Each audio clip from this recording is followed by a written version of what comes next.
그래서 사도 바울께서는 유대인에게 하나님의 구원의 역사가 잠시 닫히고 오히려 이방인에게 그 구원의 역사가 들어가게 된다는 것을 사도행전 28장 28절에 말씀하고 있습니다.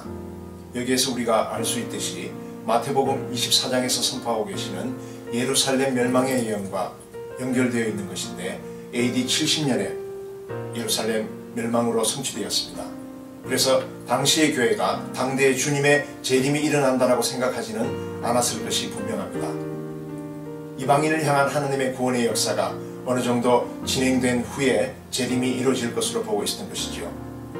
유대인이 옛 땅에 모여들고 회복이 되면 데살로니가 전서 4장 13절에서 18절에 휴거와 부활의 축복이 일어날 것을 알리면서 깨어 기다리라고 한 것입니다.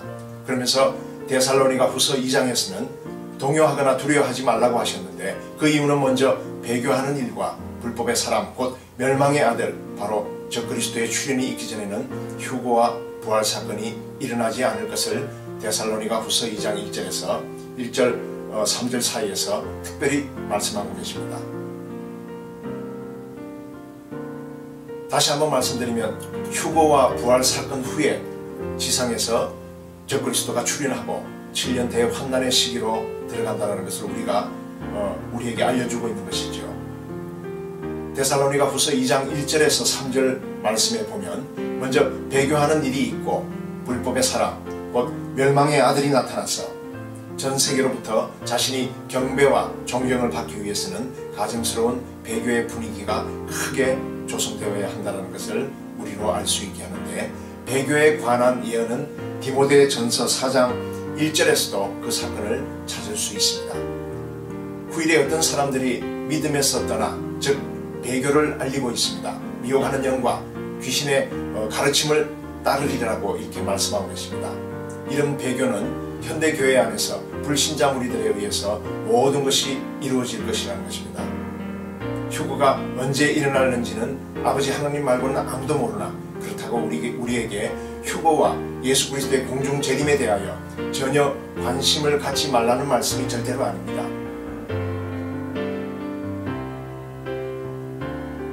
오늘날 현대사회에 만연되어 있는 강도, 강간, 살인, 폭력, 테러, 낙태, 불신, 사기, 시기, 질투, 거짓말 이런 범죄들이 세상뿐만 아니라 교회 안에도 깊이 뿌리 내려져 있는데도 불구하고 대다수의 교회에서 이것에 대한 강력한 회개의 촉구를 요구하고 있지 않습니다. 강간은 한국의 경우를 보면 하루에 60건을 웃도는 강간 사건이 발생한다는 통계를 봅니다. 불륜은 말할 수도 없을 정도로 사회에 만연해 있습니다. 또한 가정이 해체되는 이혼은 결혼 10쌍 중 6쌍은 이혼을 한다고 합니다. 가정이 파괴되고 사회와 이웃 가정 내에는 불신이 온통 뒤덮고 있습니다.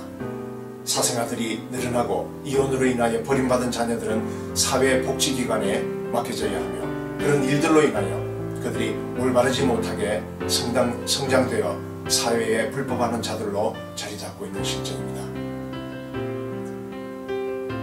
결혼의 가치관과 성적 타락이 도를 넘은 상태에 있습니다. 이런 완전 타락상을 부추기는 주 요인은 전 세계 속에 거미줄처럼 연결되어 있는 미디어망이지요. 보이지 않는 전파 속에서 거침없이 인간들의 내리를 파고드는 드라마는 평범한 가정주부가 불륜을 저지르는 장면 이런 것들을 여과 없이 내보내고 있으며 이혼하는 장면, 담배를 피우고 술을 마시는 모습들 가운데 자신들의 다양한 인생을 논하는 장면들을 보면서 즐거워하고 웃고 기뻐하고 있는 이런 안타까운 상황에 처해 있습니다. 한수 더 큰 교회나 작은 교회나 할 것 없이 많은 교회 목회자들이 드라마나 TV에서 흘러나오는 내용물들을 인용하여 설교를 하면서 교인들로 하여금 TV를 어느 정도 보는 것은 그리스도인으로서 살아가는데 아무런 문제가 될 것이 없다는 인식을 낳게 하였습니다. 또한 아이들이나 청소년들에게 타락을 가져다주는 아주 강력한 도구는 게임과 인터넷상에 떠도는 수많은 음란물들입니다. 아니 30-40년 전에 청년들이 봐도 까무러칠 장면들이 인터넷을 통하여 클릭 한 번으로 청소년들의 눈을 즐겁게 하고 남녀노소를 불문하고 성적 자극을 극대화하고 있습니다. 그런 것들을 부모가 아이들에게 말로만 큰일 나겠네 이렇게 하면서 도리어 자신들이 늦은 밤에는 거기에 빠져있기 때문에 자신들이 적극 권장하고 있는 자세를 취하고 있다는 것을 전혀 모르고 있는 실정입니다. 심지어 이 목회자들도 이런 음란 사이트를 보면서 전혀 죄의식을 가지지 않고 주일 예배 설교까지 하고 있는 현실에 직면해 있지요. 무지하고 정말 무지하며 타락하고 깊이 타락한 이 더러운 그리스도인들이 바로 이런 자들이 바로 배교자들이 아니겠습니까? 이렇기에 교회 내에서 TV나 인터넷에 대한 심각성을 강력하게 경고하고 회개를 외치는 교회는 희박한 상태입니다. 우리는 꼭 회개를 강력하게 외쳐야 할 의무가 있습니다.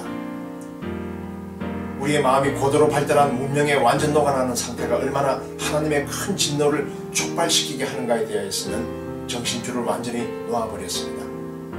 이 현실은 휴거와 적그리스도가 출현할 적기라는 것이죠. 온 세계의 교회가 예수 그리스도의 이름으로 회개의 불이 일어나야 합니다. 현대교회에서는 철두철미한 기독교 도덕과 윤리에 관한 교육이 상실되어 버렸습니다. 죽기를 각오한 회개를 요구하는 목회자의 소리는 찾아보기 힘이 듭니다. 예수님께서 말씀하셨습니다. 마태복음 24장 37절 노아의 때와 같이 인자의 임함도 그러하리라. 네, 그렇습니다.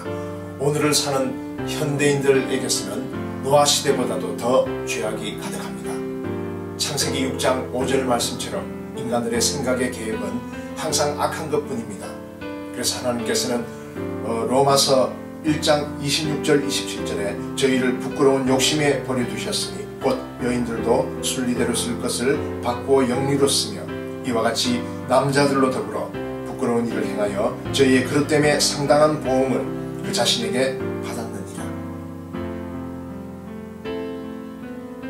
이 말씀은 특별히 동성애주의자들에게 경고한 것입니다.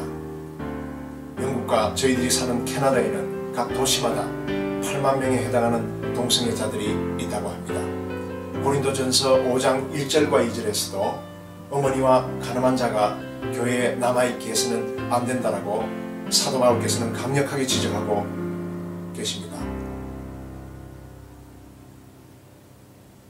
이와 같은 폐륜 범죄는 쉬쉬해서 그렇지 우리 현실 가운데도 우리 주변에 너무 많다는 사실을 알아야 할 것입니다. 2010년 7월 17일자 2010년 친모, 성폭행, 폐륜남, 고작 징역 4년 외 이런 제목의 기사가 올랐던 적이 있습니다. 이러한 징조는 데살로니가 후서 2장 6절에서 8절 불법의 비밀이 이미 나타난 것이라 하겠습니다. 노아의 홍수 직전처럼 전 세계는 지금 적그리스도를 영접할 수 있도록 더욱더 악한 조건이 조장되어져 있고 적그리스도가 출현할 최적의 시점에 가까이 와 있다고 할 수 있겠습니다. 그래도 너무나도 다행스러운 것은 참교회는 그 직전 휴거되어 공중재림하시는 주님을 영접하고 혼인잔치에 참여하는 영광을 입을 것입니다. 마태복음 25장에 나오는 슬기 있는 다섯 처녀처럼 또한 요한계시록 19장 8절에 기록하신 깨끗한 세마포 옷을 입은 성도들처럼 거룩한 그곳에 초대되는 여러분과 제가 되기를 소망합니다. 유다서 1장 20절에 사랑하는 자들아 너희는 너희의 지극히 거룩한 믿음 위에 자신을 세우며 성령으로 기도하며 하나님의 사랑 안에서 자신을 지키며 영생에 이르도록 우리 주 예수 그리스도의 긍휼을 기다리라는 말씀을 확고히 믿고 간직해야 될 때입니다.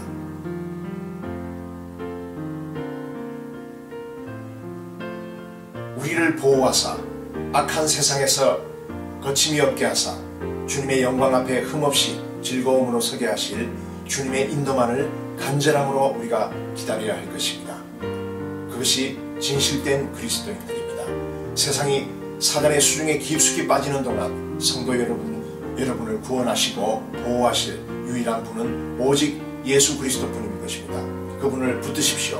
마음을 찢고 회개하며 여러분의 심장에 성결의 패를 붙이고 예수 그리스도의 십자가의 길에서 한치의 떨림과 치우침이 없이 달려갈 때에 성령님의 보호하심은 강력하게 일어날 것이며 세속적 가증한 것들이 우리를 미혹해 하고 귀신의 가르침이 온 세상을 덮어도 우리는 그리스도의 예수 지상 재림을 기쁨으로 맞이할 수 있게 될 것입니다.